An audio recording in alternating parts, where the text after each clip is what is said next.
My name is Dave Van Patten, and the show is called Blah Cloudmachine. I would describe the show as basically just a collection of really some of the best indie illustrators right now. I mean, there's so many more, and so many more that are better than us, you know. But really, some of the best in the game right now. It's featuring a lot of pop surrealism and kind of like indie comic artists, and those are probably the two things that kind of bridge everybody together. There are over 20 artists, 3 to 5 pieces each, with the exception of a couple.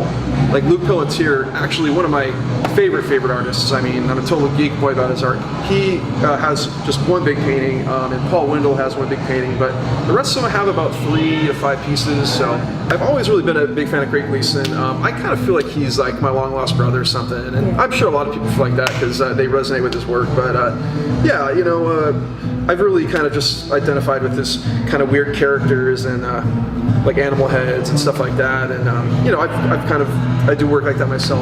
Another favorite is Killer Acid. His name's Rob Cordetti, but he goes by Killer Acid, and his work is kind of like The Simpsons on acid. It's just really cartoony, but really cool, vibrant colors, and you know, I mean, he does killer work for bands. I mean, he's done stuff for Mac DeMarco, Kurt Vile, and I mean, his comics are really intelligent. You know, they're not just like dumb slapstick. I mean, they're existential and surrealist. I really love John Malta. He does indie comics, and his stuff's kind of more like punk, but his lines are really clean. Gallagher, that she does basically, she does comics that are actually not quite as like gross as some of the people that are part of the show, but they're really clever and just kind of really simple line work.